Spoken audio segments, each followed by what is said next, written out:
we've gone from importing about 12 million barrels today to 2, once you figure out North America as a chunk. Within 2 years, North America is going to be energy independent. What OPEC is doing with shale, the price war, is not really working because shale production costs are now below $50 a barrel. They're cost competitive. So the war is pushing out Russian Siberian crude or North Slope crude or Albertan or Angolan or North Sea crude, but not the shale patch.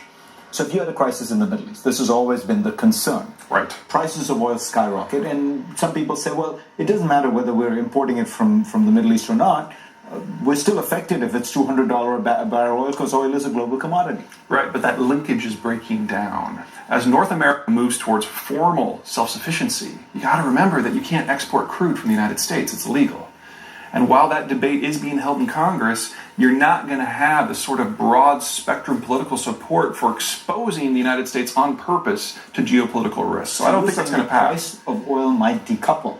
Absolutely. And that as a result, there won't be a global price, and Middle East crisis will mean more expensive Middle Eastern oil, but not West Texas crude. And we're seeing the start of that already. There's already about a $5 disconnect between American oil prices and global, despite the fact that American oil prices are more reliable, more sustainable, and purer crude. It's not high sulfur.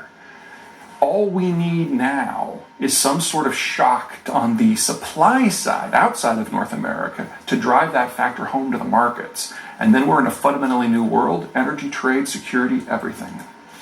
So when you look at this world you're describing, it seems pretty messy, with countries from Messy is the right word. Germany to China, all of them that seem to be doing well are going to start foundering.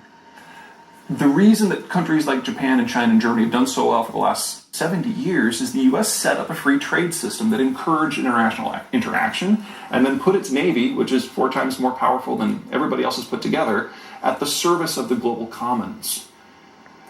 Energy independence, among other things, the demographic shift, the fact that our market is stable, is ending that relationship, that commitment. And when the rest of the world is responsible for patrolling its own system and there's no one to broker what that looks like, that's where resource wars come in. What we're seeing right now is the final days, months, maybe a couple of years of the old system that the United States arbitrated. And we're very close to the beginning of the new. It's fascinating, particularly for me, because it describes in some measure the things I was trying to get at in the post-American world. But you take it in so many interesting and fresh directions. Peter Zan, pleasure to have you on. Glad to be here.